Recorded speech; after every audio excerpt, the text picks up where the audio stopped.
Super star ರಜನಿಕಾಂತ್ಗೆ ಅವಮಾನ ಮಾಡಿದ್ರ super star ಮಾಜಿ ಅಳಿಯ.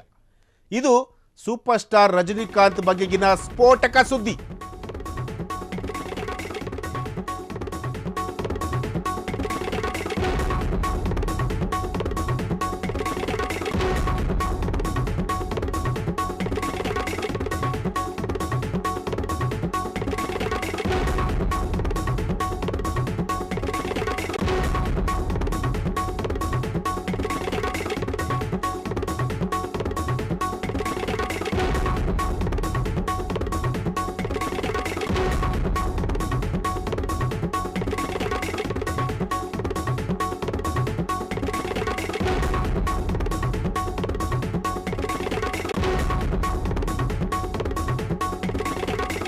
ಎಸ್, ಇದು ಸೂಪರ್ ಸ್ಟಾರ್ ರಜನಿಕಾಂತ್ ಅವರಿಗೆ ಸೇರಿದಂತಹ ಒಂದು ಸ್ಫೋಟಕ ಸುದ್ದಿ.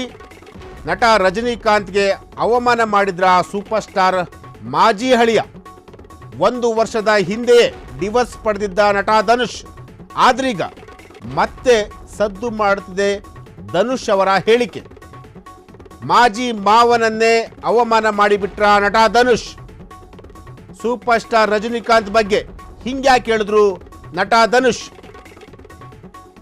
ಧನುಷ್ ಹೇಳಿಕೆ ಬೆನ್ನಲ್ಲೇ ನೆಟ್ಟಿಗರು ಈಗ ಆಕ್ರೋಶವನ್ನು ಕೂಡ ವ್ಯಕ್ತಪಡಿಸಿರುವಂತಹದ್ದು. ಹಾಗಾದ್ರೆ ನಟ ಧನುಷ್ ತಮ್ಮ ಮಾವನ ವಿರುದ್ಧ ಏನು ಹೇಳಿದ್ರು, ರಜನಿಕಾಂತ್ ವಿರುದ್ಧ ಏನು ಹೇಳಿದ್ರು?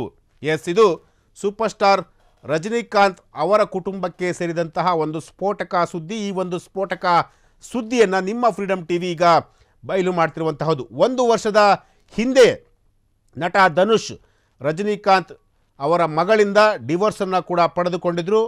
ಆದ್ರೀಗ ಆ ಒಂದು ವಿಚಾರ ಈಗ ಬಹಳ ದೊಡ್ಡ ಮಟ್ಟದಲ್ಲಿ ಸದ್ದು ಕೂಡ ಮಾಡ್ತಿರುವಂತಹದ್ದು. ಧನುಷ್ ಅವರ ಹೇಳಿಕೆ ಇದೆಯಲ್ಲ, ಅವರ ಹೇಳಿಕೆ ಈಗ ರಜನಿಕಾಂತ್ ಅವರನ್ನು ಅವಮಾನ ಮಾಡುವಂತಹ ರೀತಿಯಲ್ಲಿ ಅವರು ಹೇಳಿಕೆಯನ್ನು ಕೊಟ್ಟಿರುವಂಥದ್ದು.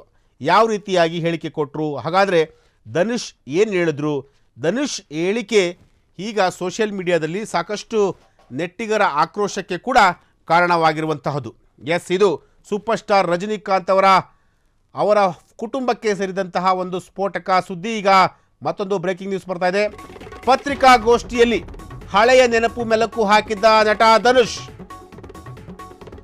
ಧನುಷ್ ಪ್ರಥಮ ಸಿನಿಮಾ ತುಳುವದೈ ಇಳಮೈ. ಈ ಒಂದು ಸಿನಿಮಾ ಬಗ್ಗೆ ನೆನಪನ್ನ ಮಾಡಿಕೊಂಡ್ರು ನಟ ಧನುಷ್. ಮೊದಲ ಚಿತ್ರದಲ್ಲೇ ಮ್ಯಾಜಿಕ್ ಮಾಡಿದಂತಹ ನಟ ಧನುಷ್. ಅನೇಕರು ಈ ಸಿನಿಮಾ ಬಗ್ಗೆ ಮೆಚ್ಚುಗೆ ವ್ಯಕ್ತಪಡಿಸಿದ್ರು. ಆದರೆ ರಜನಿಕಾಂತ್ ಕೂಡ ಧನುಷ್ರನ್ನ ತಬ್ಬಿ ಹಿಡಿದು ಗುಡ್ ಬಾಯ್ ಎಂದಿದ್ರಂತೆ. ಆದರೆ ಧನುಷ್ ಮುಂದುವರೆದು ಮತ್ತೊಂದು ಹೇಳಿಕೆಯನ್ನು ಕೊಟ್ಟಿದ್ದಾರೆ. ಆ ಹೇಳಿಕೆ ಈಗ ವೈರಲ್ ಆಗಿರುವಂತಹದ್ದು. ರಜನಿಕಾಂತ್ ನನ್ನನ್ನು ಹಗ್ ಮಾಡಿದ್ರು ಅಷ್ಟೇ, ಆದರೆ ಅವರ ಮಗಳನ್ನು ಕೊಟ್ಟಿರಲಿಲ್ಲ, ಮಗಳನ್ನು ನಾನೇ ಪಟಾಯಿಸ್ಕೊಂಡೆ, ಹೀಗಂತ ನಟ ಧನುಷ್ ನಗುತ್ತಲೇ ಹೇಳಿರುವಂತಹದ್ದು. ಅವರು ಕೊಟ್ಟಂತಹ ಹೇಳಿಕೆ ಈಗ ಈ ಒಂದು ಹೇಳಿಕೆ ಈಗ ವೈರಲ್ ಆಗಿರುವಂಥದ್ದು. ಅಂದರೆ ಈ ಒಂದು ಸಿನಿಮಾ ತುಳುವದೈ ಇಳಮೈ ಅಂತೇಳಿ ಈ ಒಂದು ಸಿನಿಮಾ, ಆ ಒಂದು ಸಿನಿಮಾ ಸೂಪರ್ ಡೂಪರ್ ಹಿಟ್ ಆಗಿತ್ತು.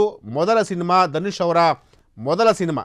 ಈ ಒಂದು ಸಿನಿಮಾವನ್ನು ನೋಡಿದಂತಹ ರಜನಿಕಾಂತ್ ಅವರು ಕೂಡ ನಟ ಧನುಷ್ ಅವರನ್ನು ಮೆಚ್ಕೊಂಡಿದ್ರು, ಹಪ್ಕೊಂಡಿದ್ರು. ಆದರೆ ಮಗಳನ್ನು ನಾನು ನಿನಗೆ ಕೊಡ್ತೀನಿ ಅಥವಾ ಮಗಳನ್ನು ನಾನು ನಿನಗೆ ಮದುವೆ ಮಾಡಿಕೊಡ್ತೀನಿ ಅಂತೇಳಿ ಹೇಳಿರಲಿಲ್ಲ.